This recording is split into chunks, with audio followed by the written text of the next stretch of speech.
Are you ready to change your life, but don't know how to start? Is your stress and worries keeping you awake at night? Have you been battling grief, anxiety, or depression all alone? Have you lost touch with your own sense of being or spirituality?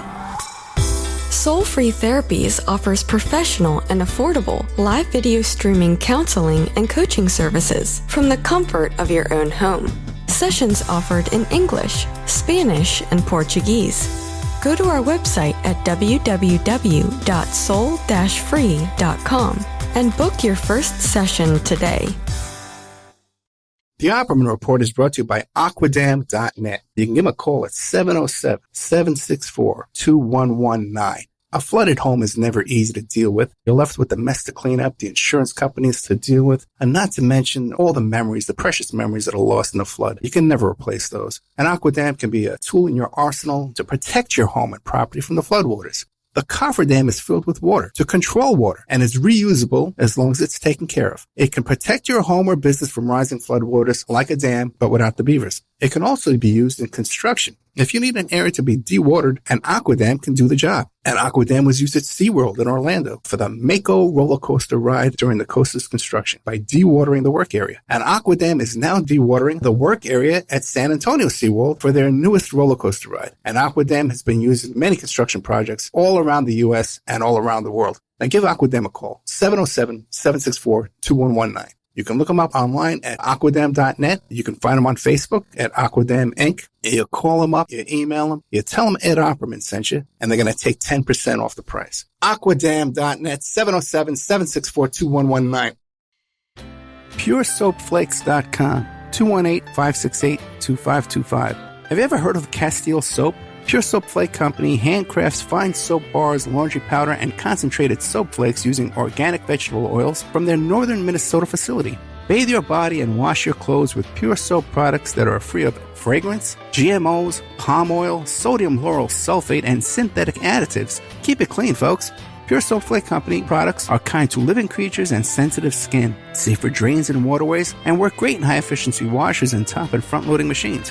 They have a little promotion going on. Contact them to order some soap. Mention the Opperman Report. You're going to get a free gift. They're going to send a little extra soap, travel size, soap bars and laundry soap, cleaning soap flakes. I've been using that stuff all day long today. Great stuff. Order today at puresoapflakes.com or give them a call, 218-568-2525, 218-568-2525.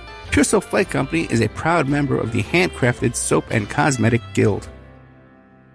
If you find yourself in need of legal representation, it can be a very stressful time in your life. In my career, I have dealt with thousands of lawyers, I've dealt with thousands of law firms, and I can confidently recommend to you Keith M. Davidson at kmdlaw.com. Available 24 hours, 7 days a week. Just log into kmdlaw.com. That's kmdlaw.com. Or you can call toll-free 833-4KMD-LAW. That's 833-4KMD-LAW. Personal injury, wrongful death, STDs, sexual assault, car accidents. They handle it all efficiently and professionally. It doesn't matter how imposing the opposition may be, because the team at kmdlaw.com are battle-tested and fierce. They will not stop until justice prevails. Go to kmdlaw.com or call toll-free 833-4KMD-LAW. If you're in for the fight of your life, stop screwing around and contact KMD Law. It's the Opperman Report. Join digital forensic investigator and PI Ed Opperman for an in-depth discussion of conspiracy theories, strategy of New World Order resistance, high-profile court cases in the news, and interviews with expert guests and authors on these topics and more. It's the Opperman Report. And now, here is investigator Ed Opperman. Okay, welcome to the Opperman Report. I'm your host, private investigator Ed Opperman. Got a fascinating story for you today. Today our guest is Cathy Terkanian. And the name of the show is called Find Aundria Bowman. And it's spelled Aundria Bowman, Bowman. And you can find that page on Facebook. Now, this is a fascinating story that takes a bunch of twists and turns all over the place. But we have Cathy Terkanian on the phone, who I believe is the biological mother of Aundria Bowman. So, Cathy, are you there? I am. Thank you so much for coming on the show. So tell us about yourself, Cathy. Who is Cathy Terkanian? Well, I'm a retired nurse from the East Coast. I live in California now. I'm married. I have no children that live with me, but I have 3 dogs, and that's pretty close. I came into this story very, very late in the whole cycle of things, but that's because my daughter was adopted by the Bowmans. Well, in let the me stop you right there for a 1970s. second. Let me stop you right there. You said you're from the East Coast. Where on the East Coast? I'm from New Orleans. I'm a Navy brat. It's hard to say, but I'm going to claim New Orleans. Oh, That's New where Orleans. No Alexis- kidding, because you don't have any kind of New Orleans accent at all. No, my mother didn't have an accent, and she was from Arkansas. I mean, we could pull it out if we needed to, but most of the time we didn't have one. Strange enough. Yeah, people think I have an accent too. I tell them no. Okay. So originally from the East Coast, New Orleans, and now you live in California. What part of California? I live in Southern California. The area is Riverside. The town is far enough away from the interstate, nobody knows where it is. Okay. Okay. Yeah, we just drove up and down the whole state of California with the Bernie Sanders campaign in the campaign bus. In the summer. Oh, yeah, we spent we went to places I didn't even know existed. Yeah. California's a big state. I'm quite awed by the distance we have to travel to get anywhere. Yeah, being from the East Coast, yeah, because everything's so close, you just hop in a car, you're right there. It's kind of spoils me, too. And you really don't think about California as having any country, out in the country, you know? Maybe you think way out in the vineyards, but you just don't think, like, I'm in the country. Well, we were up in this mountain called Kelseyville, where, and when we looked on the map when we were booking for a motel room, it said 15 miles away. So we said, okay, great, we'll be there in 15 minutes. But it was... No, you won't. No, it was 15 miles an hour on this mountain in the dark in the middle of the night. It took us hours to get there. Yeah, I know. I thought we'd be there in a couple of minutes. And then it was funny, too, because the only other people staying at the motel were all smuggling pot. They were all pot people buying loads of marijuana up there from these farms and bringing it back in. So... Go over. I bet Colorado's doing the same thing, and Washington and Oregon. So we had a little adventure there. Okay, so now you're retired and you're living with your 3 pets up there and your husband. Now, the name of the story here is Find Aundria Bowman. So give us an idea. Who was Aundria Bowman? Well, she was born Alexis Miranda Badger. That's what I named her. She was born in New Orleans, Louisiana, and I kept her for 5 months, but beyond, the situation got beyond my 17 years of being able to handle, and my mother convinced me to allow her to be adopted. So that took place in the middle part of 76. I didn't know her. All I knew was the infant. And so as a person growing up and a teenager who lived with the Bowmans, I don't know that person. The only way I know her now is through her friends who came forward on the Facebook page. And from what they've told me, she was just a shy, quiet little girl who, like most teenagers, was just trying to find where to put her foot next.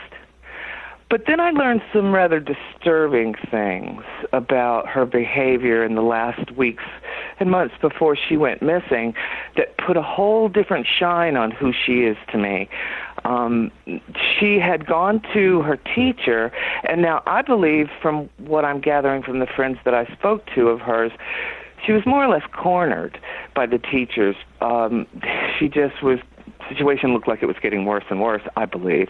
But one of the kids, now an adult, told me that she would get on the bus looking very troubled, but one day she got on the bus dripping blood off her hand. And I believe that's when the whole thing culminated into what's going on at home. Now, Dennis Bowman had just gotten out of prison for trying to rape a teenage girl along the side of the road. Well, let me stop you there. They didn't even know that. Let me stop you there. So you were 17 years old. You gave birth to this little daughter, a little 5-year-old girl, little girl, and you kept her for 5 months. This is around 1976. You gave her up for adoption. Now, she immediately went into this Bowman household? Immediately. Okay. And I found out through the detective that Dennis Bowman had lied on the adoption paperwork, saying that he did not have a criminal background prior to adopting my daughter, but I found out he did. And the way I found out was a friend of his told me that they had tried to join the military together in 1971, I believe it was. And the military let him in. He joined the Army. Dennis Bowman wanted to join the Navy. But the Navy told Dennis Bowman, oh, no, you cannot come in until you clean up that stuff on your record. Now, that's what the friend told me, Dennis Bowman never told this friend the details. So in 72, he either lied to the Navy and got in that way, or he didn't clean it up enough that all of it was gone. So I think it was an offense that he did as a teenager in high school. Now, have you run any kind of searches to try and find what his criminal record was? Well, I hired a PI, and he has, as far as I can tell, expunged it. The PI couldn't find anything, and I can't find anything on the search. But now get this. When he went to re-enlist in the Navy after he and Brenda adopted my daughter, the Navy went, oh, no, we don't want you. You go away. So he was discharged other than honorable. Okay. But he went back to Michigan and told everybody he was discharged honorably. So, and he disappeared for periods of time, I understand. Stop there for 1 second. Now, you gave up this, you were in Michigan yourself as well? No. I lived in Louisiana when my daughter was born, but my mother lived in Virginia. When my marriage fell apart, it was the holidays, it was around Thanksgiving, so I went home to my mother. I found out when I got there, because I hadn't spoken to her for a year and a half during my pregnancy with Alexis and slightly before, and that's for reasons that just are a whole other world. But anyway, when I got home, I found out she had gone through a big cancer operation. She had a malignancy in her breast and had her breast removed. And, she was only 38 years old, and they told her if you live 5 years, you'd be lucky. And if you make it that 5 years, you'll live another 5 years. Well, she lived 10 years and died. So my question is, how did the baby wind up in Wisconsin? She wasn't in Wisconsin. She never got there. How'd she end up in Michigan? Michigan. I took her to Virginia after my marriage broke up. My mother talked me into letting her be adopted. I let her be adopted before she turned 2 years old. The Bowmans were from Michigan in Virginia because he was in the Navy. Gotcha. Make sense? Yeah. Now, Bowman was married to this woman, Brenda. Did they have any other kids when they wanted to adopt? No. They believed, in their 20s now, and I think they were only married a few years before they adopted Alexis, but they believed they couldn't have children.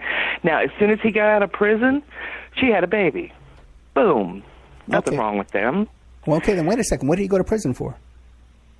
He went to prison for attempted murder was the original charge, and they got it pled down to criminal sexual conduct with intent to forcibly rape a girl in the woods by gunpoint.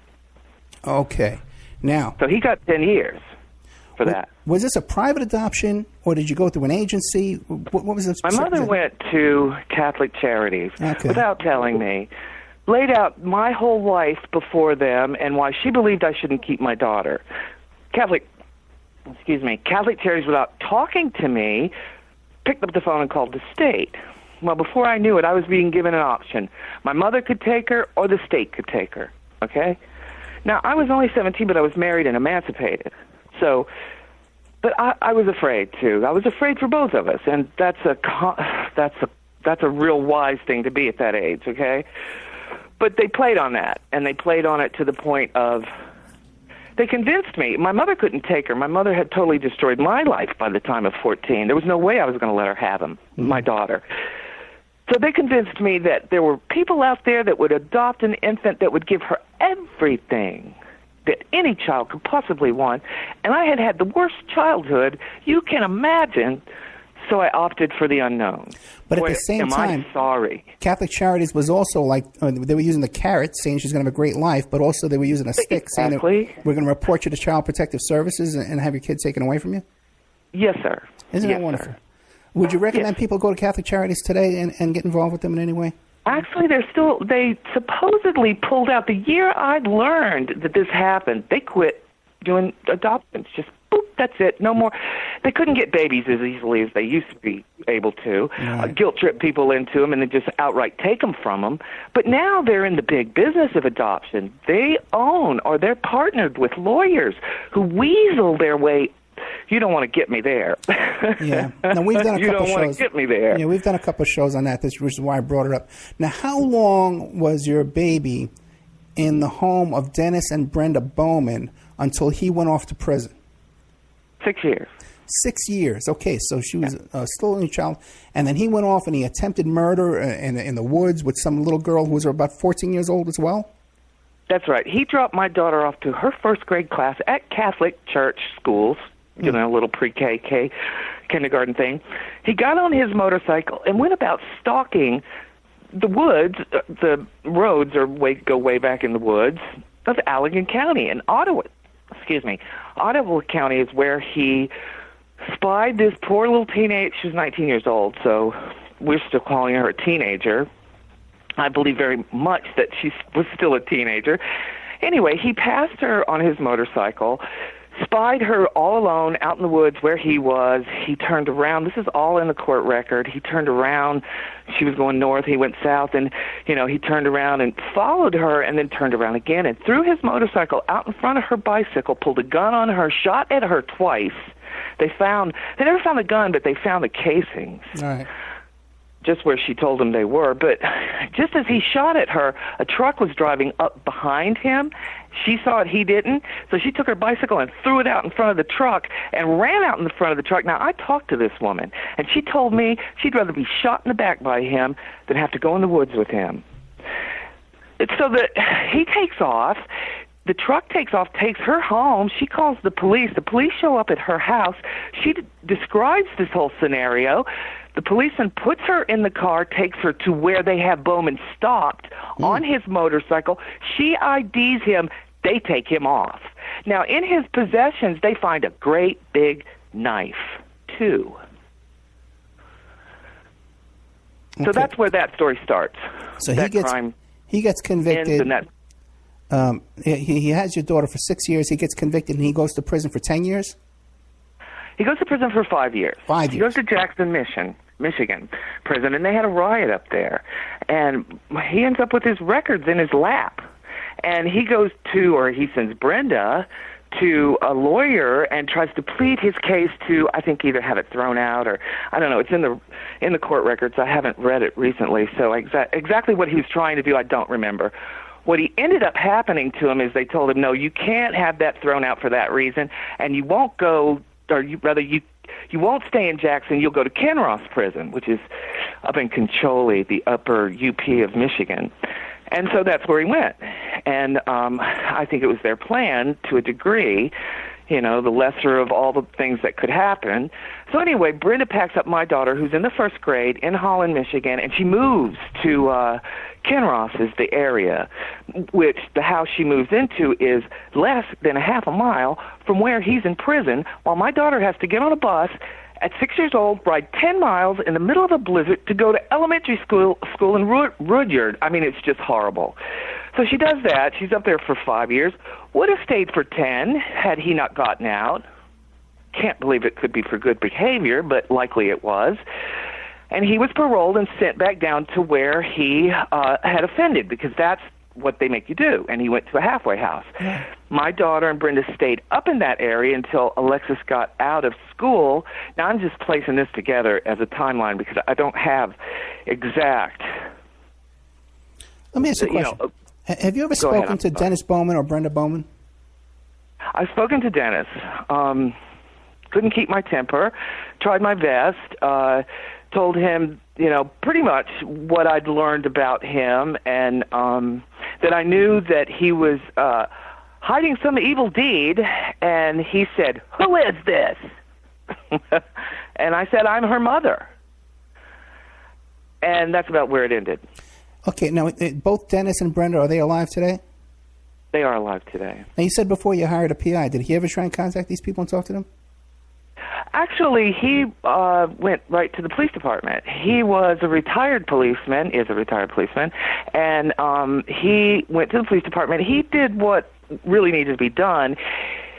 He encouraged the police to pull this uninvestigated case out and start investigating it because they unearthed me and they couldn't just leave me like this.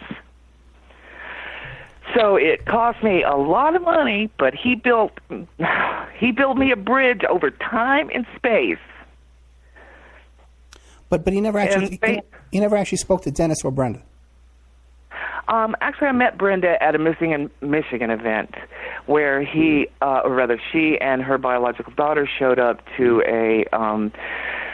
they have a family get-together early in the morning, where all the family of these missing people get together, and they can kind of just, deflate their emotions a bit. And she tried to sandbag me at one of them. And I'm coming from California to Michigan, and thankfully not alone because of my friend Carl Koppelman that I talked to you about. And, he, my stabilizing force in that horrible moment. I noticed her in that intimate circle, all parents only, all family only circle. She'd never gone to any kind of event before. She'd never looked for this kid I don't want to put my opinion on top of all this. I just I'll give the facts to you and everybody can decide. But basically once she knew I was on this, in part of this and going to these events and so forth, she got talked into going to one by someone who was trying to help me investigate this, but they didn't tell me she was going to show up. So it was kind of like sneak it in on the side to me. And that sounds paranoid, but, it's not. It's just what it is, These people caused her to go missing, and they're trying to throw up every kind of image that makes them look innocent they possibly can. And this was just another attempt. Okay, we'll get to that. But did you get a chance to talk to Brenda? No, my friend did, but I didn't. It just wasn't. An interesting question I would have for Brenda was, why would you stay with Dennis when tried to shoot and kidnap a young girl? Has anybody ever asked her that question? I do believe they probably have, and she's one of these pathetic women that will do anything just to say, I'm in a relationship with a man. Okay. And now she's got a biological child with him, so no matter what, he reoffended in 98, and this little girl was 10 years old. He made her part of his crime. He took this little girl who was selling Girl Scout cookies to his intended victim's home, set her down on the couch with the intended victim while he cased the house. So he had Brenda knows this. Brenda knows he did this. She's still with him. Now, I think it's twisted up in the head. Okay. Let's. He reoffended. He had another case in '98. What was the circumstances of that case? He was working with a young woman who I believe was in her 20s and described as a very pretty young woman at a place that was like an assembly kind of work for yachts. He was a woodworker, so they were probably building cabinets and such like that. And it was I think it was a part-time job for both of them, so they really didn't see each other very often, but he got fixated on her. And in the aftermath of what he tried to do to her, one of the therapists said that it was not in his head the way he thought of her was, now she barely knew him, not unlike a full-blown affair. Okay? He was breaking into her trailer over and over and so many times that the police that are working my daughter's case, okay, the Allegan County Sheriff's Department, put a, what's it called, an alarm on the trailer, and Bowman set it off, breaking in. So the cop drives up, and there's Bowman jumping out the window. I think he was, coming out the door, but anyway, crowbar in hand. 3 crowbars were there, pry marks all over the door. That police officer let him go? Oh, really? Let him go? So the police officer gets halfway there and goes, oh, something just ain't right about this, and calls the woman up. And the woman says, I don't know that man. I would never let him go in my house and use the bathroom. Now, she did let him come in the house to sell her daughter to sell Girl Scout cookies. She knew him from work. But she had been she was not there. She never gave him permission to go into her house when she wasn't there. But that's what he told the policeman. That's how he got away. The policeman went over to his house after he talked to this intended victim and caught Bowman burning stuff. Went through Bowman's trash, couldn't make out anything as far as, parts of bodies or pieces of evidence or whatever, but still had that creeped out horrible feelings enough that he brought with him what's called an agreement to search. Agreement to search is not a search warrant. It's something typed up by the police department, very official looking, and the police officer can ask, can I, have you sign this? So, it's agreed upon that I'm going to search what's here. Well, Bowman has what they call in Michigan an outbuilding at the time. Now, this was 98, and he still lives on the same property. It's still at the same property he was on. He bought right at the same time my daughter went missing, okay? I think she's buried there, but I'm going to get off that and go back to what the police officer found after Bowman signed that. Well, after Bowman signed that agreement to search, the police officer wrote in outbuilding, okay, at the top. Bowman saw him do it, and so the policeman went about searching. He found in the outbuilding a duffel bag with a sawed-off shotgun with all the identifying numbers sanded off, dark clothing, a mask with a black mesh in the front so you couldn't see the person's face, lots of this girl's private items she owned, her lingerie, her underwear, her stuff unmentionable stuff that he shouldn't have his hands on. He had in a duffel bag in that outbuilding. They took him to jail. He ended up getting... they proved, it's in the records, that he had gotten into her house, stalked the place, cut the blinds so he could come back and peek through the windows. He admits it in the court records, okay? He admits he took his daughter there to sell Girl Scout cookies to this woman while he's casing her place. They caught him about the whole, he told them he went there because he had diarrhea and had to go to the bathroom. They caught him on that in a lie when they said, okay, where's the toilet paper at?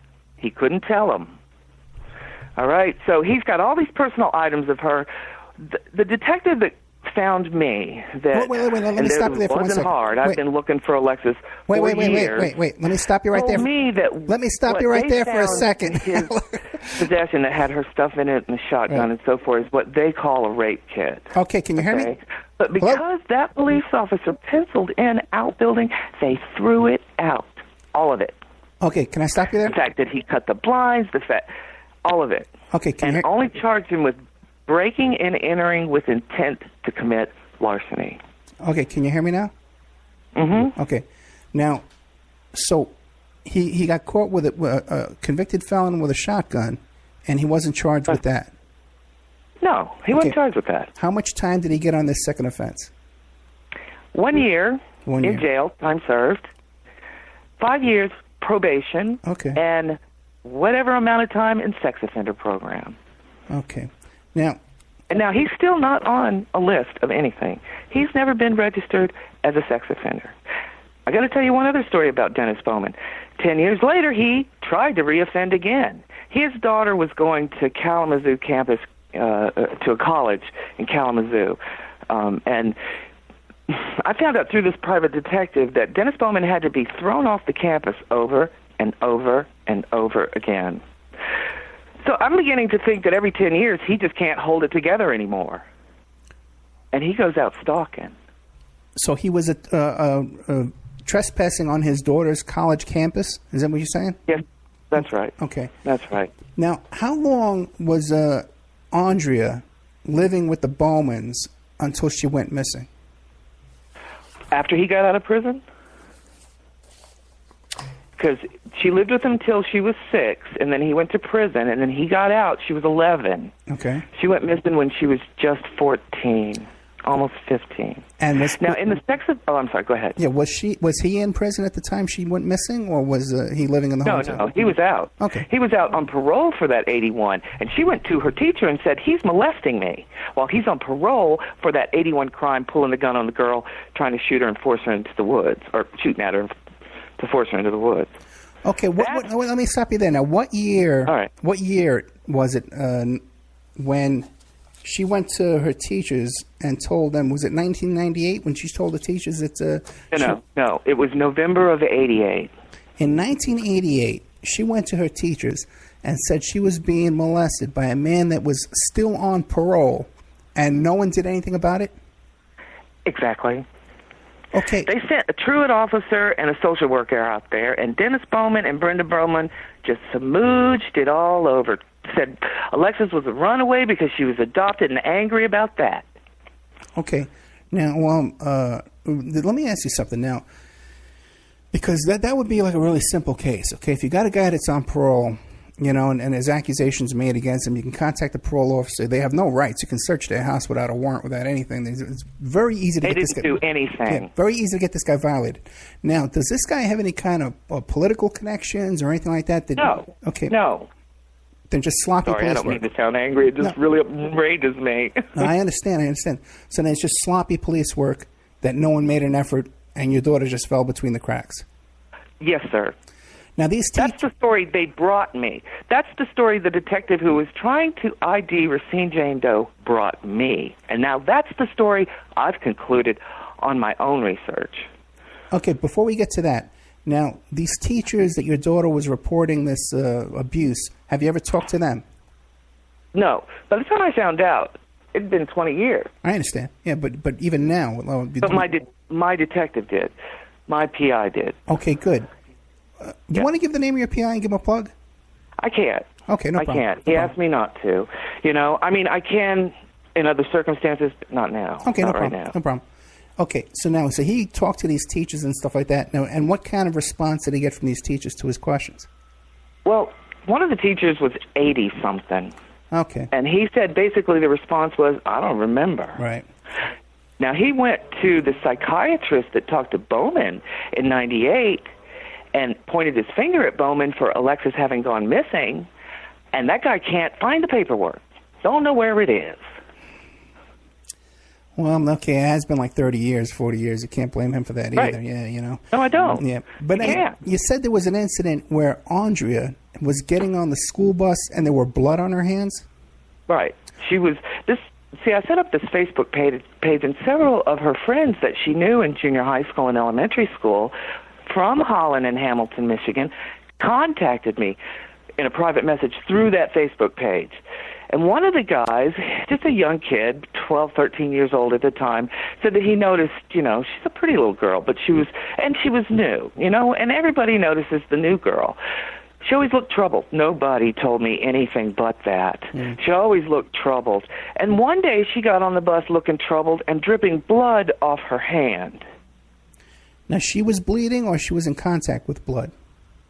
No, she was bleeding. She was bleeding from like her hand or her arm or up her sleeve or something of that nature? Like I think probably she's, walking along, swinging her hand, just a cut was bleeding and dripping down her arm and onto the ground, and I think that's what prompted the teacher to say, what's going on here? Because she went missing not long after that.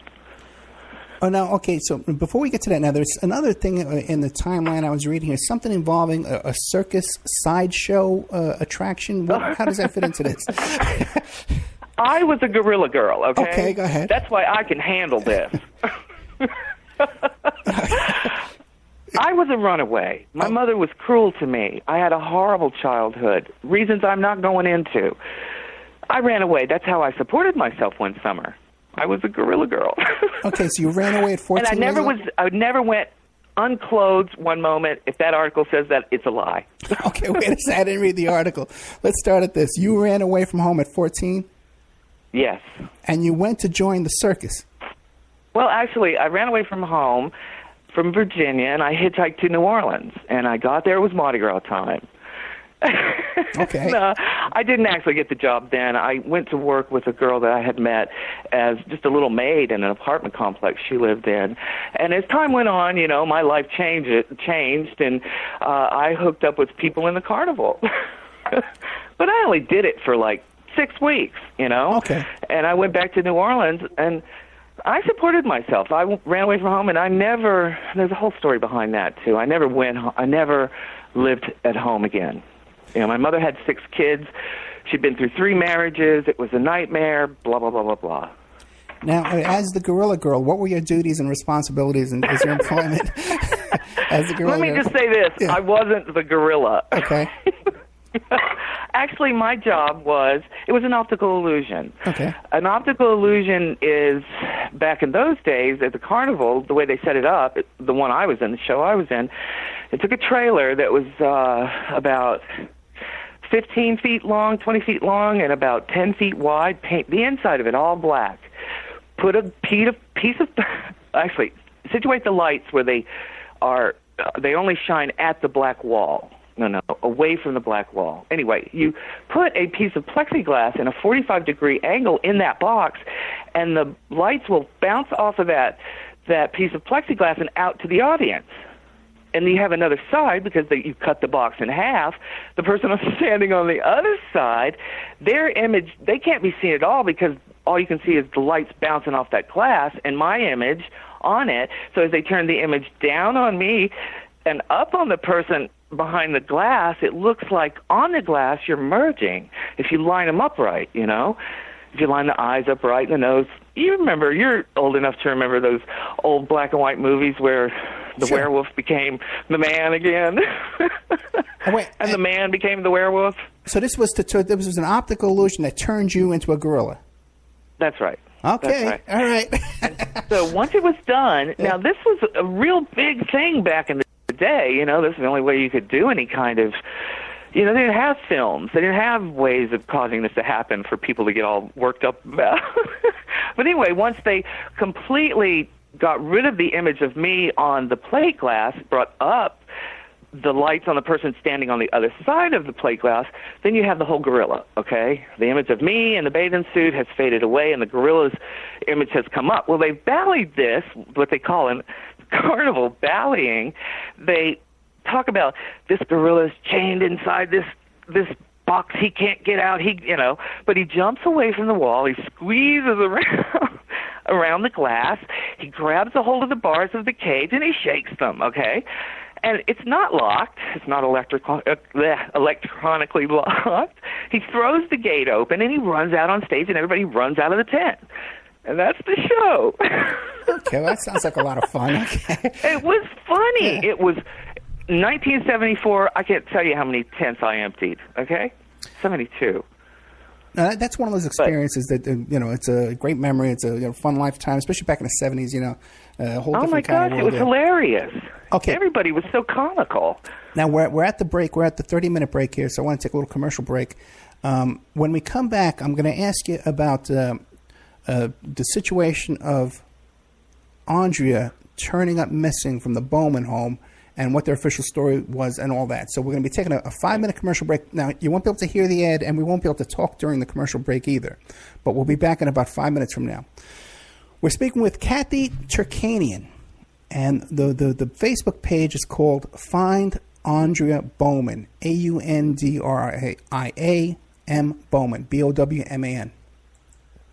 And I'll have a link to that, too, so people can go to it. So if you have any kind of information about this, because this is an ongoing investigation, we're trying to find information. So if you have any kind of information, this story jogs your memory, contact this website here and send them a message. We'll be right back after these messages. And now a word from our sponsors. If you find yourself in need of legal representation, it can be a very stressful time in your life. In my career, I have dealt with thousands of lawyers, I've dealt with thousands of law firms, and I can confidently recommend to you Keith M. Davidson at kmdlaw.com.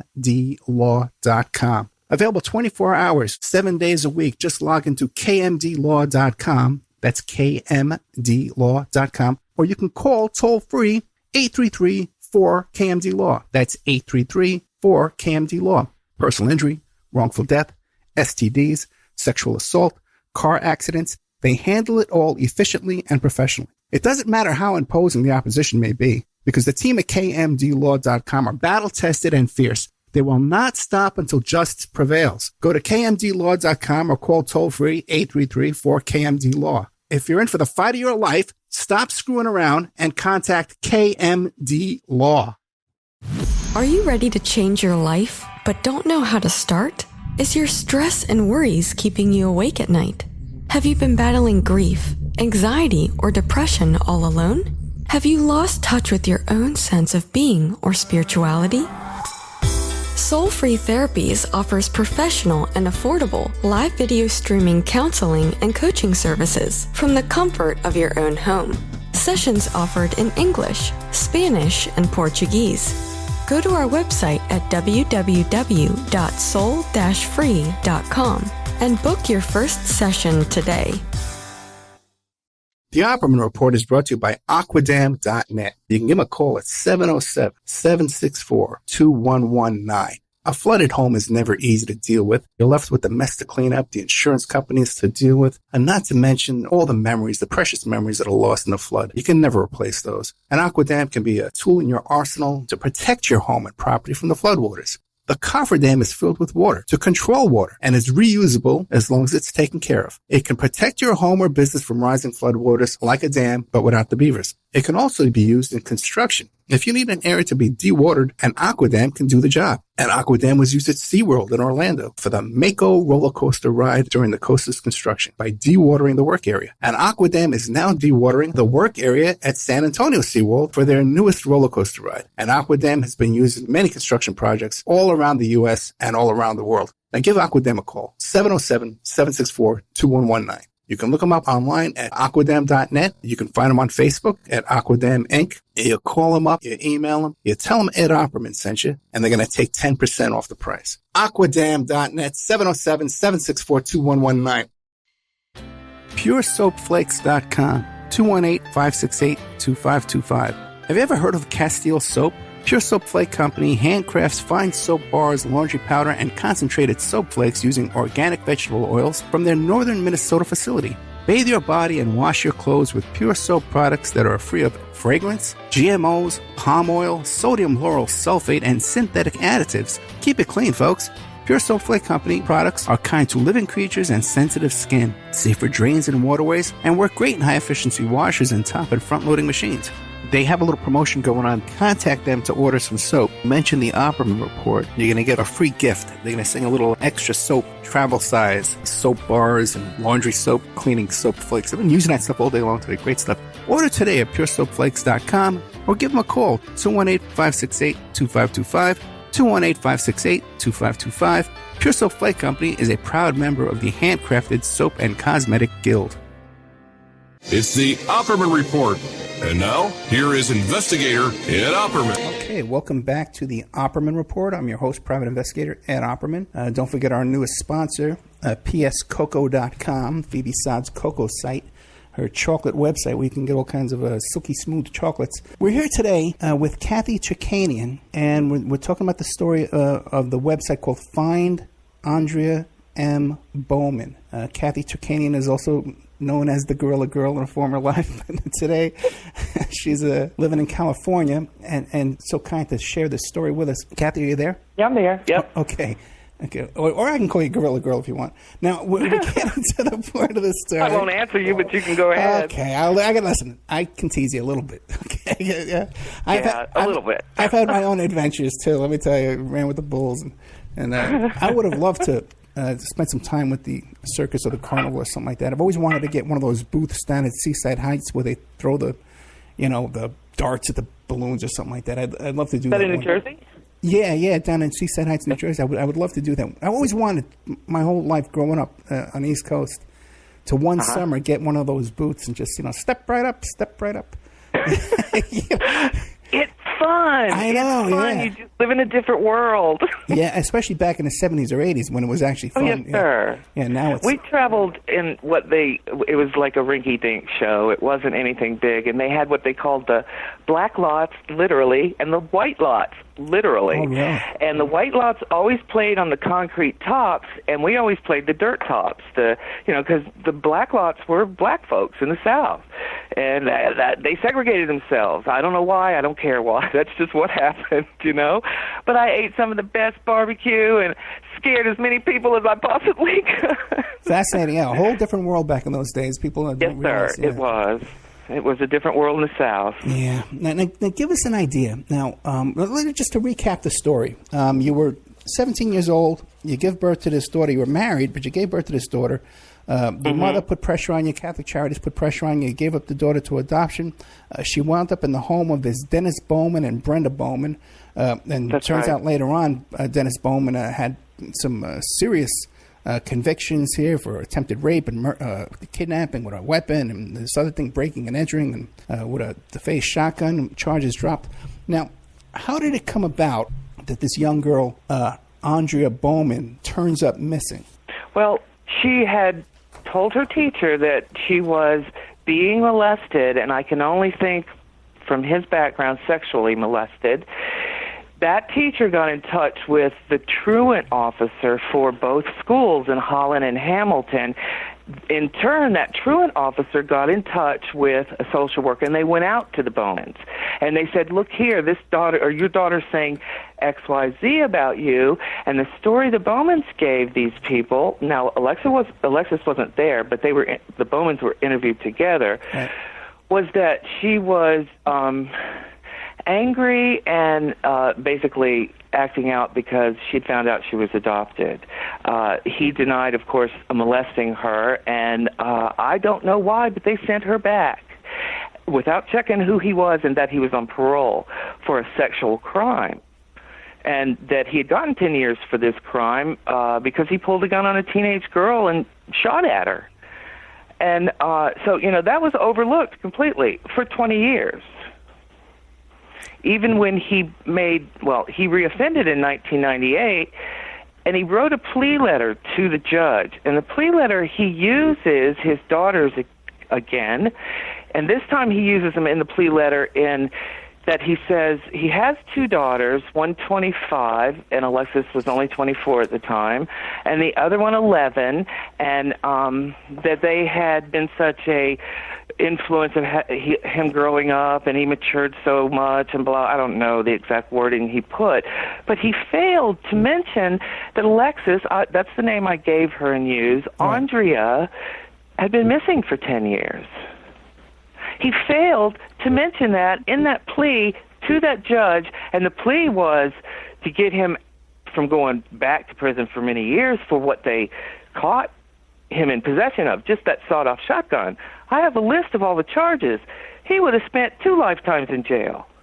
Isn't it fascinating? You would think that any sane person, you're facing some charges, serious charges, but still, it's not murder. It's not, missing. No. And he would actually bring up your daughter's name in this plea to the judge. Why would any sane person draw attention to that circumstance and say, hey, this girl is missing? It's just insanity. Well, they say that people who commit murder can't keep it to themselves. Yeah.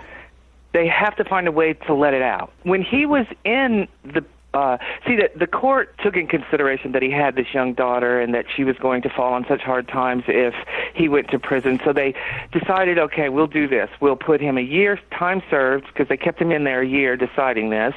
We'll give him whatever amount of time because he had pleas coming from his church and blah, blah, blah.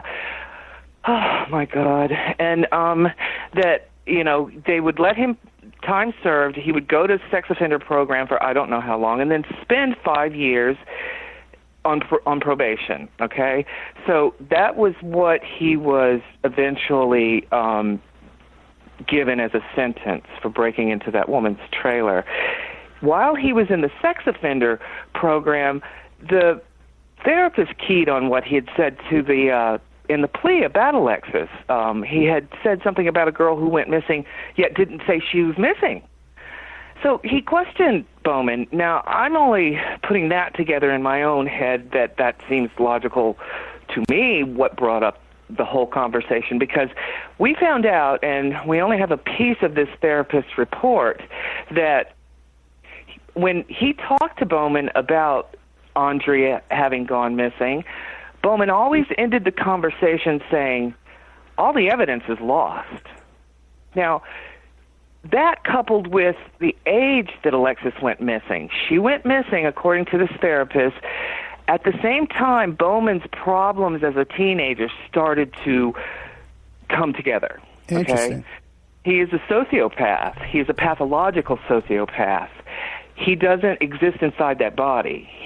Everything that happens in his life that's bad, somebody else did it.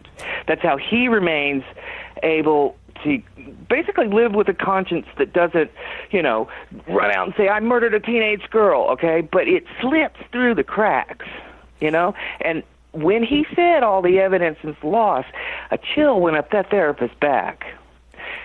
Right on top of that, now this is in the conclusion of the time spent in sex offender program by Bowman, okay? Somehow the police got a hold of that when they were trying to ID Racine Jane Doe.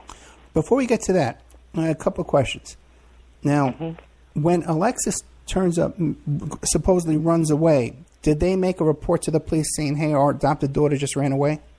Yes, they did. They called the police and said, now this was 3 months after she had said Bowman sexually molested her. Right. They called on their wedding anniversary, okay, their 19th wedding anniversary. They called, reported Alexis had, I don't really know exactly if he said he saw her that day that she went missing, but he said that he came home, that his money was missing, and that some of her clothes were missing, and that she had run away. Now, Brenda claims she saw Alexis on that day, reading a magazine, and that's a whole other story there, but she claims she saw Alexis on that day. Bowman says he came home and discovered these things were missing. He doesn't mention Brenda. He doesn't mention any of that, and that she had run away. Now, when that police officer in 08, and I don't know that we covered Racine Jane Doe yet, so maybe I'll hold off. We haven't talked about that yet, but back to the wedding day. Now, are they saying on the wedding day, hey, she ran away 3 months ago, or they're saying she ran away today? They're saying she ran away that day. And what makes you say it was 3 months ago? I'm sorry, say again? What makes you say it was 3 months ago? No, she accused Bowman in November, 3 months prior. Gotcha. They sent her back into Bowman's house. 3 months later, on the Bowman's wedding anniversary, she vanishes. And they call police. Now, did anybody else see her prior to that or that day or anything like that besides the two parents? Ask me that question again. I didn't catch it all. Okay. I'm sorry. Did anybody else see her alive that day besides the parents, the Bowmans? No. But she had the day before. Now, I found this out through my Facebook page, and kids that knew her back then set up this big thing with these two Mexican kids, and maybe there were more than two, but these are the two that surfaced to me, okay? And I only really talked to one, but he said he was so disturbed that she didn't show up, he went looking for her. That he rode his little bicycle. Now, they're only 14 years old, so he's not driving a car looking for her. Oh, he had a motorcycle, or moped. He took his moped, drove from Holland down to where they lived on the Holland-Hamilton line, which I think probably he drove it a couple of miles, went to the... there's a truck stop, like a big truck stop / gas up place not far from where the house she went missing from, which has now been torn down, is still today. Well, almost 30 years ago, this kid rode his bicycle down there and asked him, have you seen her? No, they hadn't seen her. So he was so disturbed, but yet so freaked out and creeped out by Bowman that he never approached Bowman.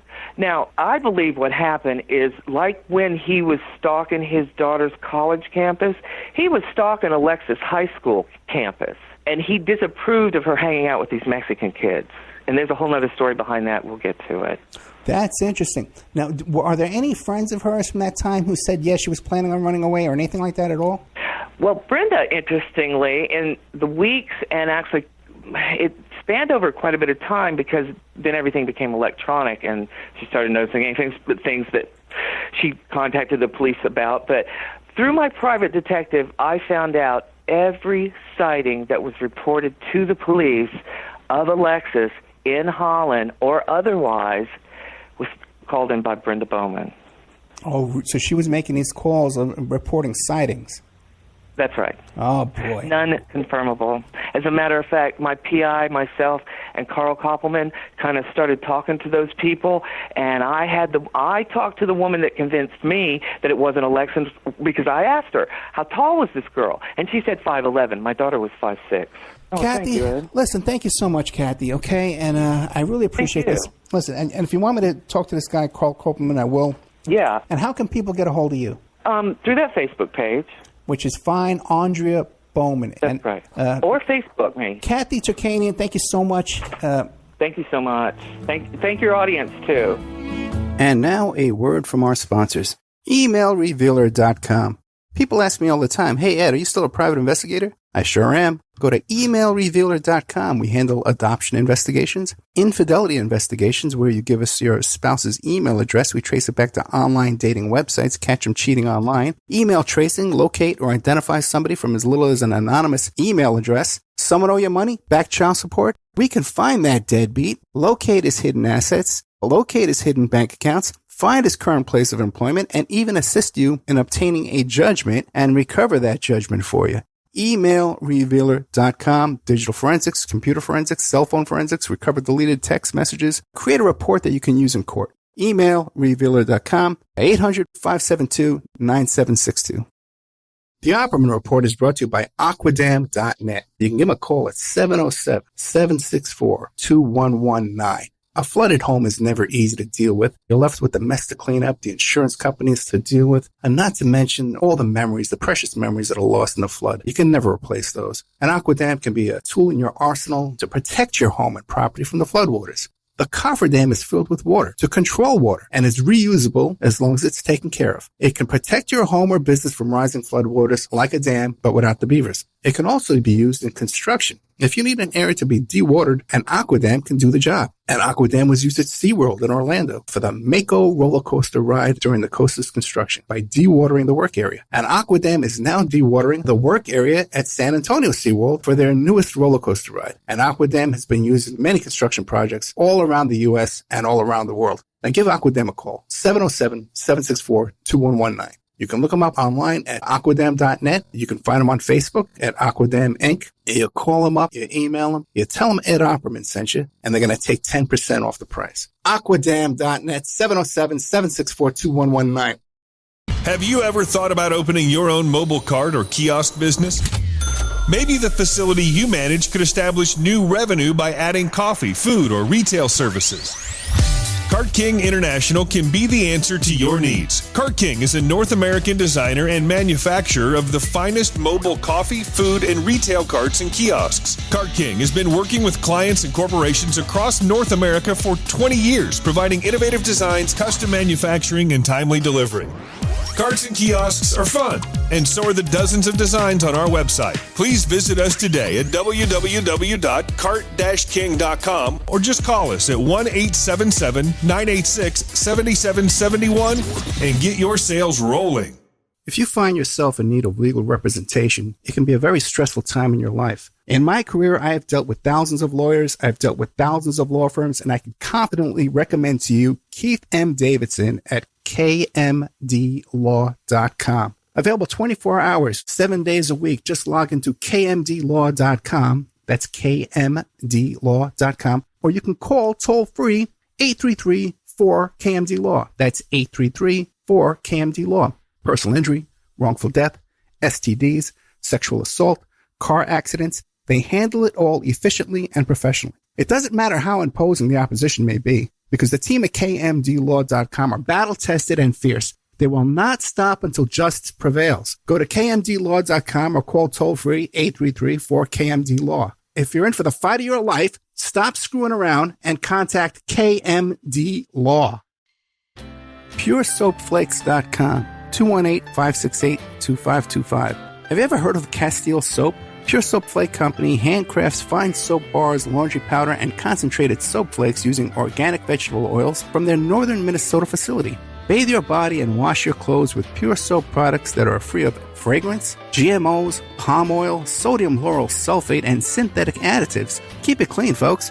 Pure Soap Flake Company products are kind to living creatures and sensitive skin, safe for drains and waterways, and work great in high-efficiency washers and top and front-loading machines.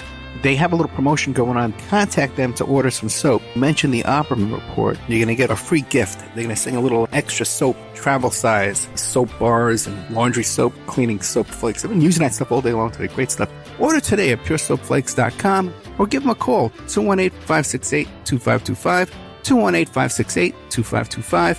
Pure Soap Flake Company is a proud member of the Handcrafted Soap and Cosmetic Guild. Are you ready to change your life, but don't know how to start?